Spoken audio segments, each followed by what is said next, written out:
Awesome. Hello. Come on in.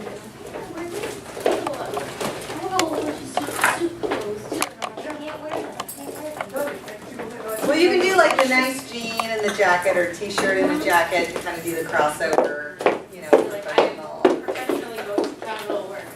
Yes. Or I just have all these things in my closet. Oh, it's orange. With blue cap. That was surprising. 48. Maybe so. All right, let's see what I got How here. are you?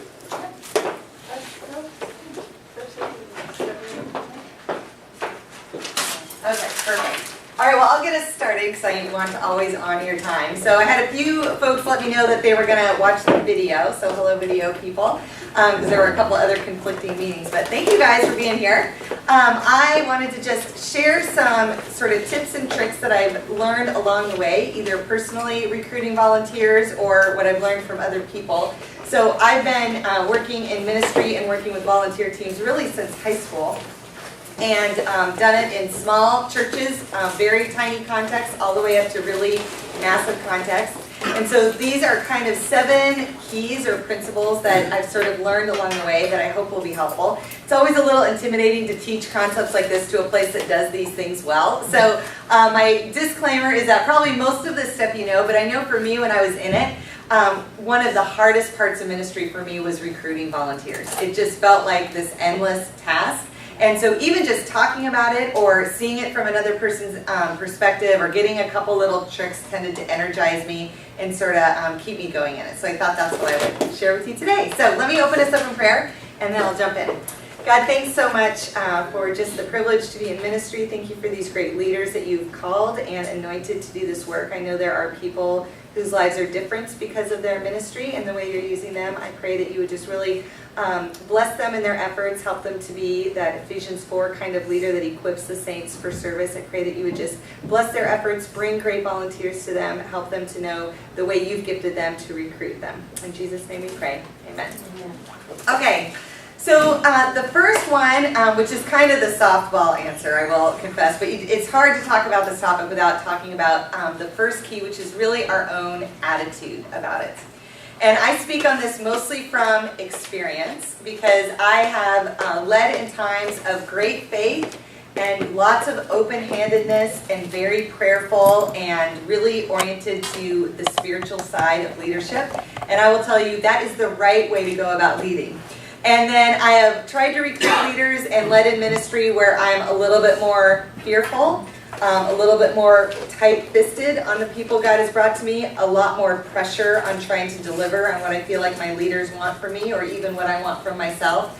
And there is something about the heart posture of really living in faith when it comes to leading other people in a volunteer context that makes a huge difference. And so one of the things that I started to learn is that if I'm starting to struggle with having enough volunteers, or I have volunteers leaving, or I just am kind of in that turnover space or feeling worried about it, is to really remember to bring my heart to the Lord about it and remember that it's His ministry, it's His work, it's His people, it's His volunteers. At the end of the day, He's the one who brings people and takes them away, and it's His outcome. And so if I don't have my heart right, I really can't be the conduit that God calls us to be to work with people and bless them and leverage that for the kingdom and reaching other people. So that's the first key, is really to make sure that my attitude is right.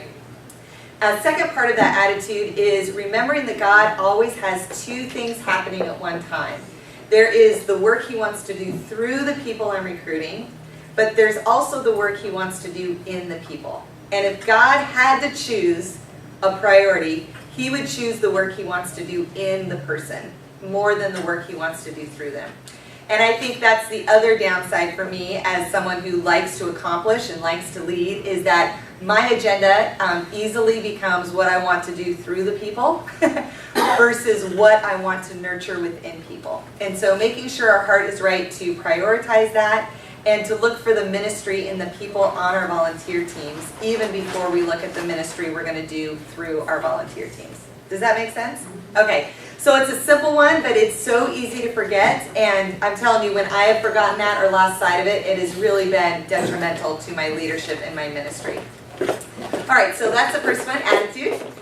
The second one is making sure I have a place for everyone. a place for everyone. So my volunteer experience started when I was in high school. I was a volunteer in the 3-year-old early childhood room. And so I learned how to prep sermon, like little teachings. I figured out how to make all sorts of crafts. I got really good at bathroom breaks every 7 minutes, kind of that 3-year-old world. When I was in in college, I became an usher at my church. I didn't really even notice that I was the only person under 50 and the only one not a guy. But I felt like that's what I could offer, so I was an usher, and I kept showing up in sermons and all sorts of volunteer pictures because I was that person that stood out a little bit. In my 20s, though, when I moved to Florida, I was an all-in volunteer. I was single. I didn't really know anybody. I got connected into a church my first weekend here. I met Karen Brooks there. And I was, every spare moment, I was doing something with church people, in ministry, with my mentor, with my small group, any of those things, and I was fully on. So much so that I eventually was recruited to be on staff. And so that was a totally different way of experiencing leadership in church. But then in my 30s, my husband got really ill. He had a major accident and was having a lot of health issues. And then we moved to Ohio because my mother-in-law was dying of cancer. And so we moved in. I have a nursing degree. And so we moved in so I could take care of her full time. And all of a sudden, my ability to volunteer at the church became very limited. It was a super unique experience for me because my interaction with my faith community has always been based on what I can contribute. And this was a place where all I could do is show up on Sunday morning for 90 minutes. Most of the time I was crying my eyes out during worship because it was such a difficult time for our family and very challenging personally. Hardest calling I've ever had is serving my family and my in-laws. So, but my experience at church was totally different. And then in my 40s, now I have my own company. I'm very busy. I have a teenager. Our life is kind of going in multiple different directions. And so my heart for ministry is big, but my time availability is small. And so one of the things that's the wisdom of being through all of these seasons is I started to realize when I lead a ministry, especially a volunteer ministry, it's actually my job to make sure I have a role for every person in every season of their life. That if all I'm looking for is all-in people, those people are awesome, but that's a very small moment in time when we have an all-in season. If I'm only building it for kind of people who are disconnected and I only want to use volunteers once or twice a year, then I'm really missing out on being able to move people up in leadership. So this is kind of how I started to look at it, is that really kind of 3 categories I want to be asking myself about what I have available in my team. So the first one, or the top level, is all in.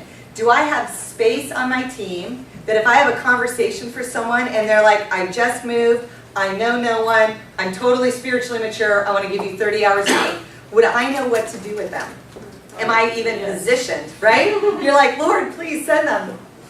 But there have been seasons in my life where I have offered that. In fact, a really interesting time for me was at Ethan's elementary school.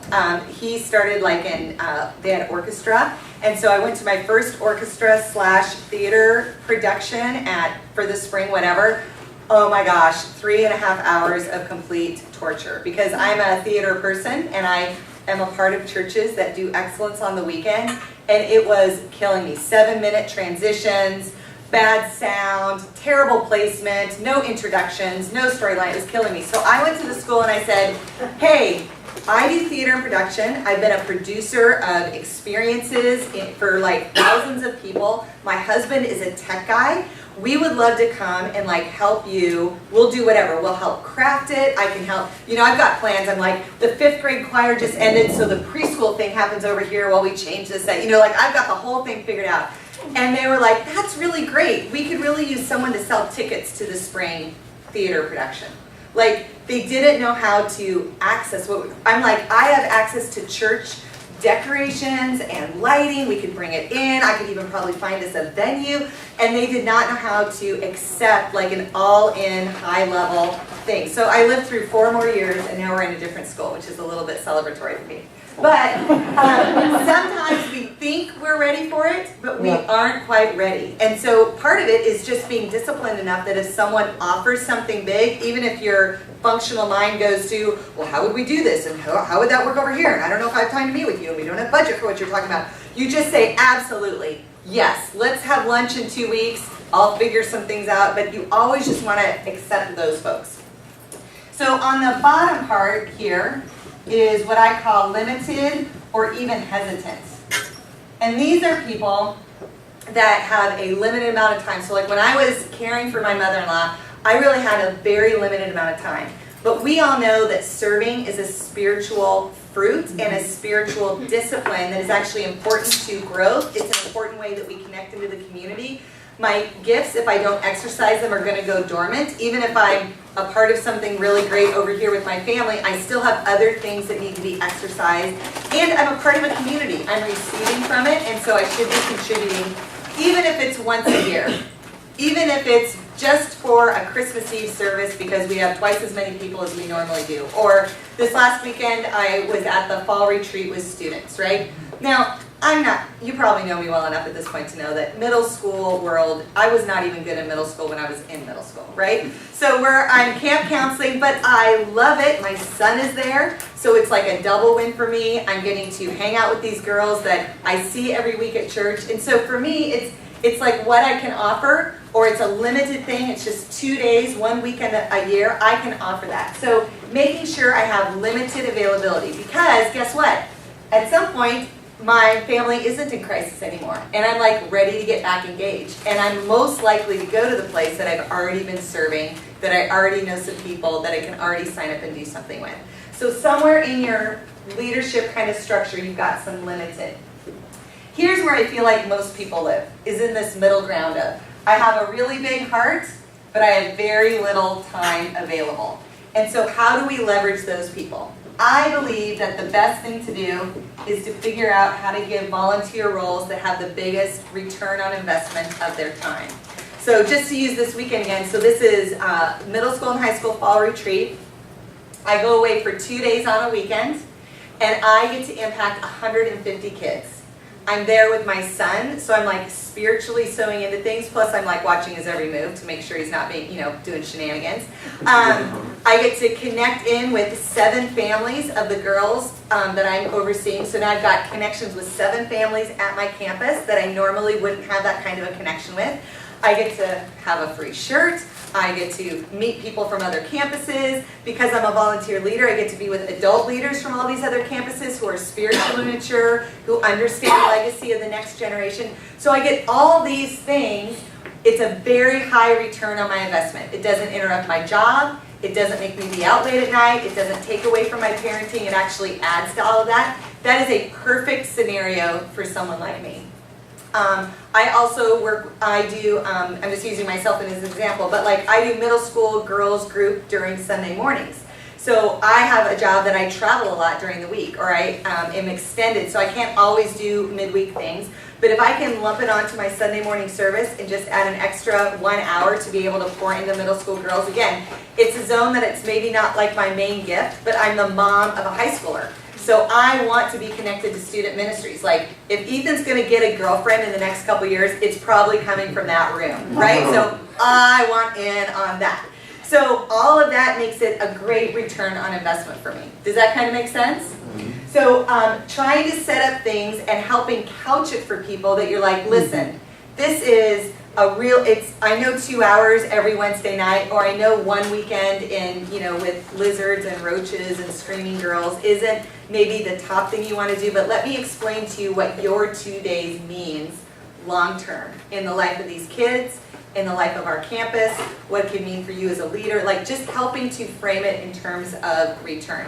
Because churches are no longer the only person asking for time and money from someone like me, right? I've got 6 volunteer opportunities at Eden's school who all have multiple things I can sign up for. Like 6 different teams I get emails from asking me to do something or give my money. That's kind of overwhelming just for his school. Then I've got my HOA, which are crazy, but I really want to take that team over. We've got like things in the community. I've got my own church campus. Like I have all these things, I have a mom who's aging, who lives across the country. Like I have all these things pulling at me. I want to leverage my life for the kingdom and for eternity. And so if you can deliver me something that's got a minimum investment for a maximum output, I am all about that, because that's how I'm making all my decisions. I'm putting money where it gets maximized, putting my time where it gets maximized, I'm putting my talents where it gets maximized. Does that make sense? Okay. So having a place for all of these. Now my recommendation is to kind of think through all of your roles and figure out what kind of roles go there. Because when you talk with someone and have a recruiting conversation, chances are you're going to pick up on which one of these people they are. Those are the opportunities you want to talk to them about and sort of customize and tailor the conversation to them. Okay, so attitude, a place for everyone. Then the third one is make it easy to get involved. It should be an easy yes to get involved. The first step in making it easy is that you have to make sure there is some awareness of what your volunteer roles are. And I think it's almost mind-boggling how easy it is to not know what volunteer opportunities are happening at a church. We all know it because we're in church, we're talking about it, we know the org chart, we understand how it works. But one of the fun things for me being in a new church the last couple years is I walked in really not knowing anything. And it is amazing how easy it is to take all that knowledge I did have about church and sort of forget it when you're just coming in as a participant. So we really have to work to make people aware of what is available. So there's two sides to that. One is sort of the general vision-based awareness. So we have a ministry, let's take children's ministry for example. Children's ministry is about investing in the next generation. We know that most people who accept Christ do it before the age of 12, so the critical years between newborn and 12 are more important than really anything else in their lifetime in terms of spiritual decisions. We know that if kids want to come to church, they'll bring their parents. Even if the parents don't want to be there, if kids want to be there, their parents will come. So all of these things we know, these are visionary ways that we kind of frame the need and the impact, actually not the need, but the impact that a volunteer can have when they work in children's ministry. All of that is kind of like the steady weekly drip that we have on people to make them aware of it. On the other hand, we have the need. So our 5-year-olds don't have anyone to work the class at the 9 o'clock service. I actually think there's kind of two philosophies on this. I think in the old days, churches used to only advertise the need, and it got it weighed down on a congregation, because every Sunday, maybe you were in a church like this, I was, hey, there's no one downstairs with the 5-year-olds, could someone please go down there? Or it just started to feel like, man, it's so needy. They're not organized, they don't have their act together, no one really wants to volunteer there, so every week they have a need. We don't want to make that it. But there are people in the congregation who are motivated by need. There are people who are motivated by vision, but there are people who are motivated by need. So like one of my best friends, Sue, she is a need meter. She has gifts of help and gifts of service and mercy. And so if there's a need, it doesn't matter if she's going to be good at it or if she knows anything about it. She wants to meet a need. And so raising your need level up on occasion is a really important thing to access those people who will jump in and help you. But it can't take the place of casting the vision that really lets people know that there is great things happening and this is sort of like a moving, exciting train that you want to be a part of and you're making a difference. Does that make sense how you need both? I tend to find that leaders focus on one and forget the other, or they focus on this one and forget the other. So you want to make sure at your campuses that you're keeping both in front of people. I found the need place works best in kind of smaller environments, not the weekend service. So like the membership class, if there's a space where people are signing up to volunteer, we can say things like, hey, these are our top 3 places where we need volunteers most frequently. It doesn't have to be like, the kids are unsupervised, but it's not a guilt trip and it's not a crisis, but it's like, hey, we always need greeters, and this is a really great first step. Or we always need people to work in the nursery because we have so many babies and families love coming in. We are family church after all. And so it just makes it a really easy yes to kind of highlight those top level needs. Mm-hmm. The second piece is to create simple steps to start serving. Simple steps to start serving. I didn't even mean to make that all start with the letter S. And the way we do that is through shadowing. Gosh, I really need to leverage this somehow. So simple steps to start serving, and one of the first easiest steps is to really invite people to start shadowing. One of the things that I see that can be a blocker is that in ministries we have a kind of a warm lead or a live recruit, Then we have an application and an interview and all these hoops you got to jump through, and you got to sign up for planning center, and you got to get on the team email, and you got to watch the web. All these things that have to happen. As a volunteer, I'm kind of just saying yes because I'm hopeful I might want to do this and actually commit to you. But my yes to get involved is not necessarily a full commitment. So I really think anything that's an easy step, like shadowing someone or doing a first step and trying to get my feet in the door, meet some people, and understand what the job really is, allows me to kind of have just an engagement that doesn't have a whole bunch of hoops to jump through. Now, your all-in people will jump through any hoops, but these other folks are going to need to like feel it out and make sure this is going to be a good fit for them. So making sure you've got a first step and figuring out the paperwork as you go. The trickier one with this is like children's ministry where you need a background check and stuff, but most people are going to get that, or they can shadow in the check-in, or they can pop in on a class. You don't have to violate anything to do that. You just want to get them in, get to know them better, help them meet other people as a first step. And then the other piece is to make sure your volunteers who already exist on your teams know how to invite people to serve with them. So I love the shadowing piece because I found in children's ministry and in like First Impressions, those high turnover ministries, it's such an easy first step, and everybody will know that you do shadows. So, hey, this is Karen. She's with me today. She's shadowing to see if this is a ministry she wants to get involved in. I'm letting all the other volunteers know on my team, hey, if you have a friend or if there's someone you know that would maybe be interested, invite them to be a shadow. It's a low-level agreement, and it's a really easy thing. They can come even shadow with you. Just makes it a really easy half step to get involved. Okay, so that's easy to get involved. The fourth one is be a headhunter. Be a headhunter. So if anyone's had to look for a job in the last 5 years, there's two ways that jobs happen, especially anything that is around certain levels of skills. One is that you can send your resume out onto monster.com or indeed.com or any of those big job sites, and it's sort of like you're one of 1,000 people who applied for a job. The better way to find a job or fill a position is to use a headhunter who basically goes through all the applications on monster.com and is sifting through and looking for people who will be a good fit. And so for us, our job as a headhunter is not just to do an all call. Hey, we want everyone to come and sign up to be a youth group, small group leader. But it's to be like, who are the people who are most likely to be interested? So when I'm doing headhunting, and this usually is about higher level roles, maybe roles that require a certain skill set or a certain spiritual maturity, it's a little bit, if you've heard the phrase that sometimes you have to go from playing checkers to playing chess. So in checkers, all the pieces are the same. They all jump the same and do the same function. When you play chess, everything gets more strategic. So every piece moves differently. You're looking for different skill sets, and you want to use people more strategically on their team. So when you're playing chess and you want to be a headhunter, there's 4 areas you're looking to kind of puzzle piece together to get the combination you're looking for. The first is giftedness. What are people good at?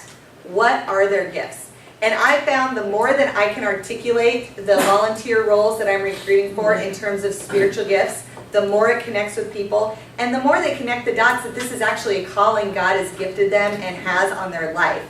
And so saying things like greeters, I'm really looking for shepherding gifts because these are people connectors. They're people who lead with their heart. They're good at relationships. I'm looking for high levels of shepherding. So when I frame my role like that, anyone who's ever taken a spiritual gifts assessment or resonates with that kind of view of a shepherd is going to be automatically attracted to that role.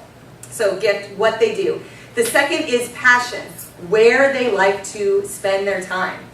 So gift is the what, passion is the where. So I might have a gift of shepherding, but I'm really passionate about high school girls or young adult women or people who are grandmas or people who are far from Christ. That shepherding gift can be applied in 100 different ways at each of our campuses. So when we combine those two together, we start to get a really locked in match or fit that someone's going to really find their sweet spot in ministry. But the other two that I think are sometimes overlooked and really important for longevity, the third one is spiritual maturity. The reality is there are just some roles on our team that new believers or young in the faith or people that have not been living according to their faith for a while are just not appropriate for.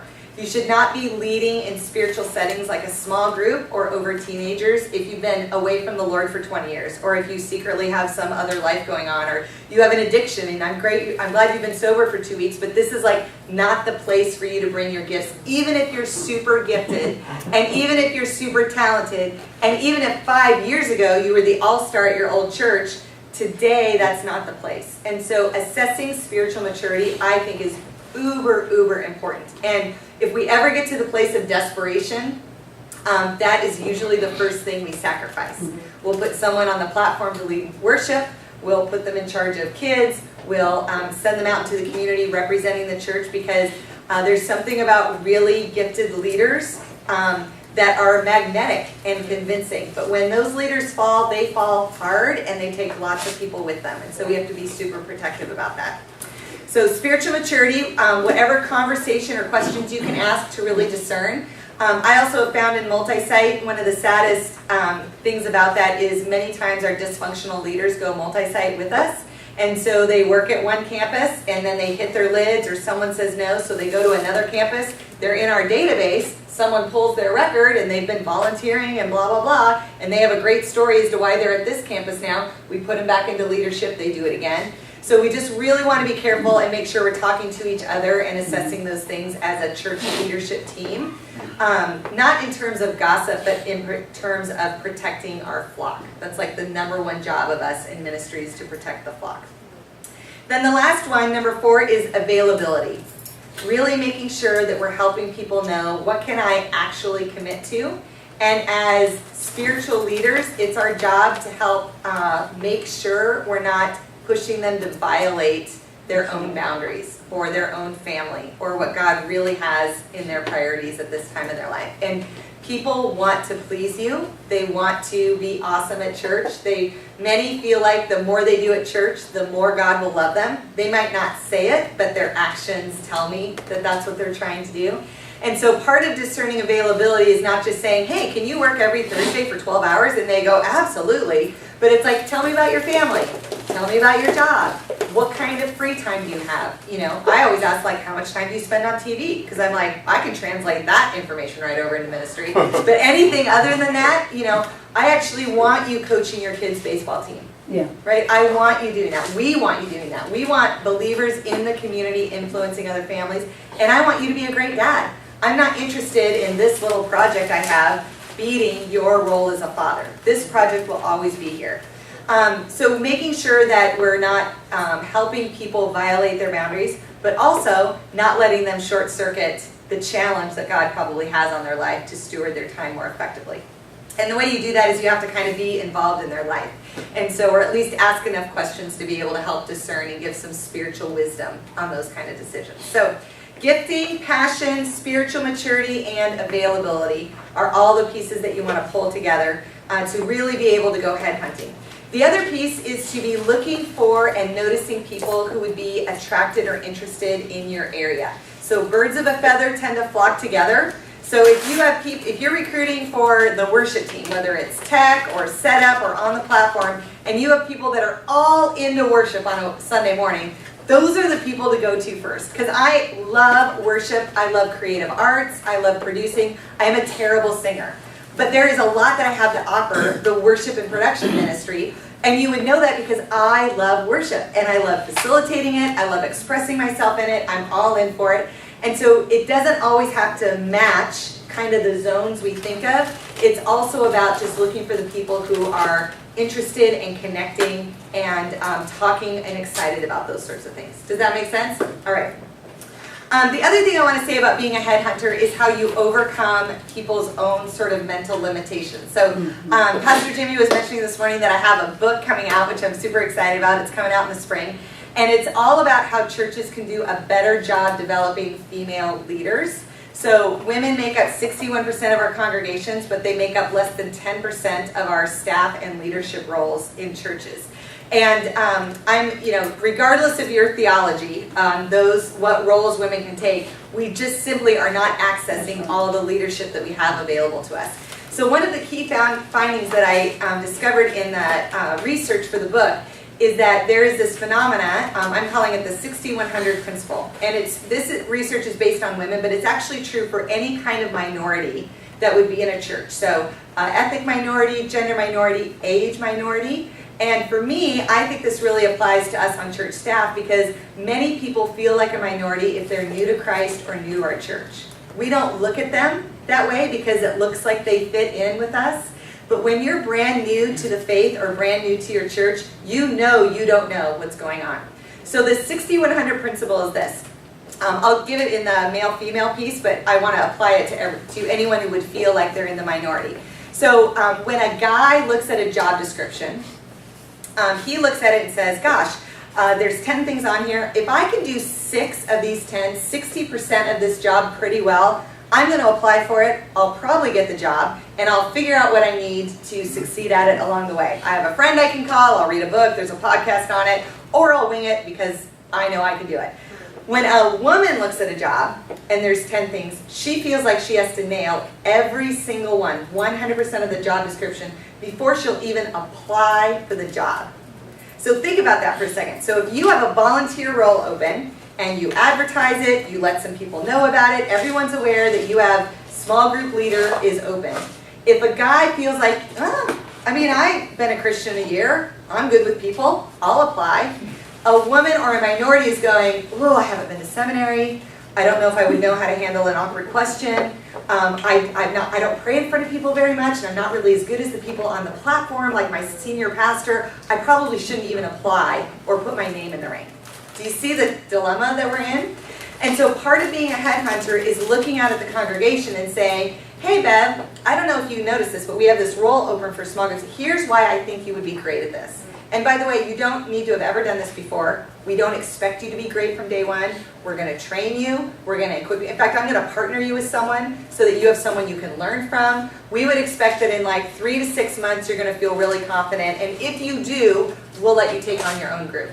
Do you see how that conversation is so different? Mm-hmm. So a big piece of headhunting is realizing there are people in our congregations that if we could just think of them as they are so intimidated by the things we're offering. Now, we're the majority, right? We know church, we get church, we've been around it, we've probably fulfilled 20 of the roles that are available, personally for at least multiple years.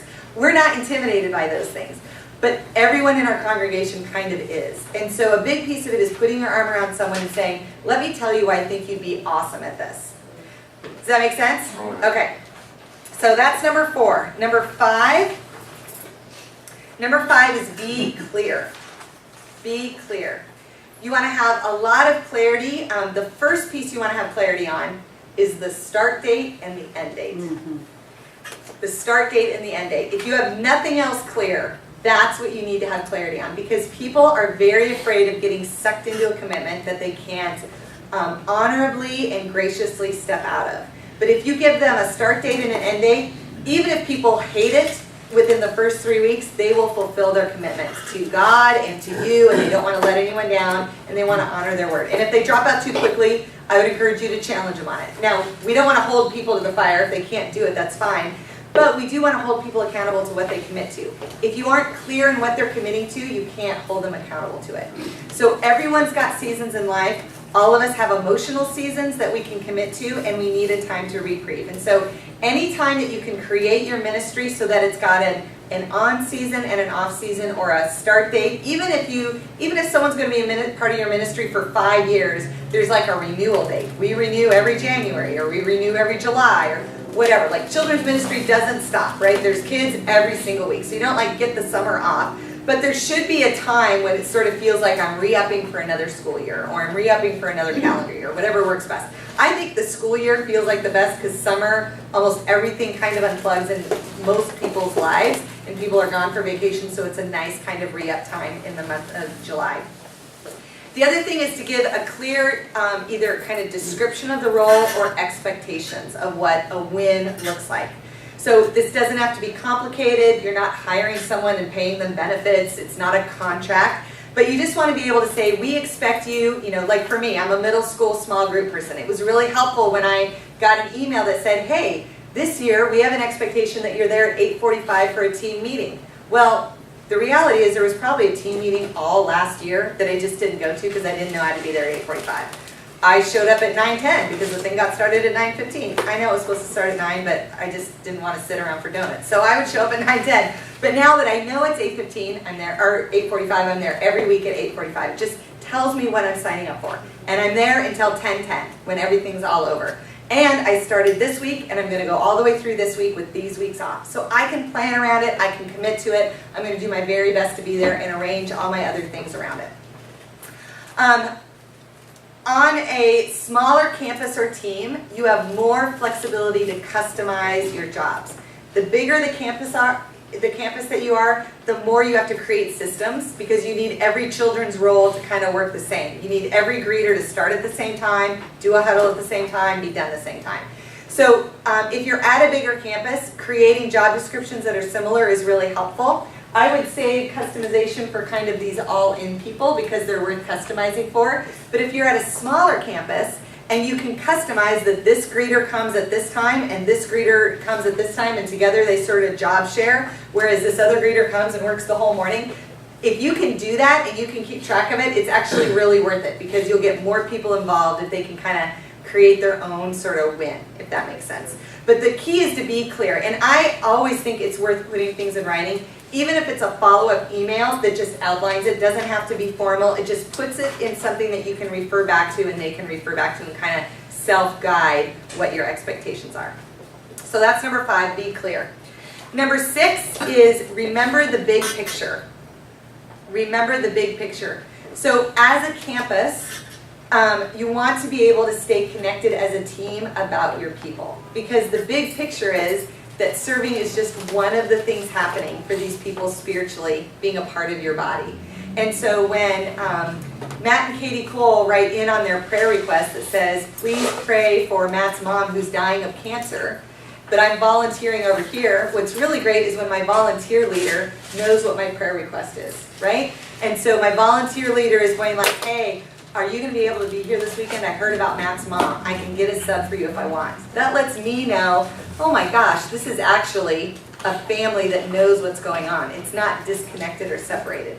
The other piece goes, hey, Katie's super involved in youth ministry because her son is there and she's a very helicopter mom. That's awesome. But what's her husband doing? Does anyone know? Like, what's best for my family? What's going to keep my families engaged is if all 3 of us are serving. So I got worship guy working on my son, I got the men's and tech guys working on my husband. Like, so if you're looking for volunteers, who's got one part of their family involved and not the other part? Those are like prime people, especially if you can match their serving time. So just to use my family as an example, so like my husband's got a big job, he deals with a lot of health issues, he's a total ROI category person, and so he does sound when my son plays worship, right? So Ethan already needs a ride because he doesn't drive yet. So one of us has to drive him in on Sunday mornings. Matt can just drive him in, gets to spend the whole morning doing what he loves, which is working with wires and wireless stuff. And then he's with my son. They're doing music and worship together. I show up later. It's like the most amazing experience for us as a family. Totally different than if I get up and drive Ethan to church. He's there by himself at 12 is when he started. I come home, get together with my husband, then we go to church together, meet up. Matt's disconnected, Ethan's doing his own thing, we're all separate. Now we're kind of serving together as a family. It's much more, there's like a synergy that happens. Does that make sense? Yeah. Okay. So the other thing that I like to remember is that in most marriages, opposites attract. So if you have someone like me in your ministry and I'm like teaching a class like this, you're looking at my husband going, how do I get him with non-people, right? He's likely not a people person. Now he might be, but likely not. So if I'm looking for, I always think ushers and greeters are the funniest little marriage because the greeters are like the really outgoing people and then the ushers are the people that are making sure the buckets are done and the cash is all getting secure and it's all like blah, blah, blah. So super serious. So great marriage partners because they're serving at the same time. So trying to make sure that you're stewarding the whole family and helping everybody get engaged and you're leveraging, when half a family is serving, you're leveraging that as an easy recruitment option. The other thing is to always remember that we're thinking about next steps for people. And so, like when I was working in worship ministry for a long time, the worst thing about working with volunteers is when someone auditions and it's a little bit more like American Idol, you know, than The Voice. and you're like, ooh, this person should not be in front of a microphone, or maybe even in the pews. And so how do we help them? Because they want to sing, they love worship. It's going like, all right, how do I help this person find a better fit? So these are the people that, even knowing kind of internally, like, this is someone who wants to be with artists, they love music, so can they do the like pro presenter words? Can they be a part of our live worship recording or something? Like, how do I still leverage their passion but put them in a place that's a good fit? Or at least hand them off to a ministry where they can be really successful instead of just dropping them. Because there's nothing more devastating, really, especially for an insecure or young believer, than to be rejected by their church in serving, right, as a volunteer. But the reality is many people want to serve in places that they're just not fit for. So making sure we have a good handoff, that's part of keeping the big picture of the ministry that we're a part of. Okay, so that's the big picture. Then the last one, number 7, is keeping it conversational. Keeping it conversational. We recruit volunteers one conversation at a time. No matter how big your campus is, no matter how awesome your structures, no matter how automated all of the process happens, we recruit people one conversation at a time. What this does is a few things. First of all, it helps us know that this is actually a real family, and that who you are, like you individually, really matter. Nothing communicates value to a human being than an actual face-to-face, intentional, present conversation. So that becomes the groundwork for how we do it. But it also allows you as a leader to be able to assess those things I was mentioning earlier, especially spiritual maturity, fit, giftedness. All that happens best in a dialogue with someone.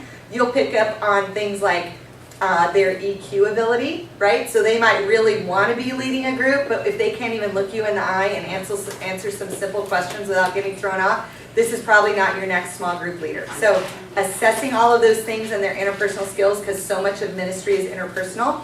And then also you're able to customize the ask to them. So if you find out that every Saturday night they're taking care of their mother-in-law down in Miami, then you really probably don't want to invite them to the setup crew that starts at 6 a.m. on Sunday morning, right? You can customize the ask based on who they are and what's going on in their life. So the goal for every recruitment conversation is engagement. The goal is engagement. Any step is a win. So even if you don't fill the job that you were thinking you were going to offer them, if you can get them from nothing to something, or from something to consistent, or from consistent to leading, you are helping them make that spiritual progression. You're helping them make that church leadership pipeline work, and any step is really a win. So this really comes back to that very first key, which is our attitude. That at the end of the day, it's really about the volunteer and shepherding the volunteer and what God's doing in their life, more than it is about filling our need or having it be about our ministry. Because it's really not about the people out there that we're trying to recruit to reach. It's really about the people right here that we're interacting with as leaders. So one of my favorite thoughts about how Jesus did his ministry is that he is always on mission. Right? Jesus always had clarity about what God the Father had assigned to him, and he was always on mission, but he never missed an opportunity for a ministry moment. And I think so much of these recruitment moments are really just conversations, they're ministry moments. Some of my biggest interviews for, my most hopeful interviews to fill a need on my team ended up being the most incredible spiritual conversations that actually caused people to step out of ministry for a while, sent them to recovery, got them in marriage counseling, like all of these things that were actually God's real work of the moment and real work in their life. And what's amazing about that, and this is what's so awesome about our Heavenly Father, is when we prioritize the right thing, he brings the stuff that we need, right? The concrete stuff of finances and tithing, like those principles of putting God first and letting him handle all the rest, seeking his kingdom first, and all these things get added to us. When we really connect into the heart of what God's doing in someone's life, he will fill all those other more functional needs. And because he always does more than one thing at once, right? Because he's not just helping us lead our ministry well. He's building our own faith and our own dependency and our own connection on him. So those are my 7 keys. Hopefully helpful. I have a few minutes for questions if anyone wants to stay, but I hope it was beneficial to you. And next time, I think next month when I come in, I'm going to be talking about the next step, which is once you've recruited a volunteer, how do you train and equip them and then retain them to stay on your team? Because sometimes we're great at getting people on, we're not great at sort of helping develop them and keep them engaged. And then built into that is how do you know when someone's ready to kind of take steps of leadership? Because just getting them on the team isn't really the deal. It's also developing and building things and seeing what God wants to create with these people He's brought us. So, good? Okay. So if you need to leave and get to your next meeting, feel free. Otherwise, I'll open it up for any questions. It's awesome.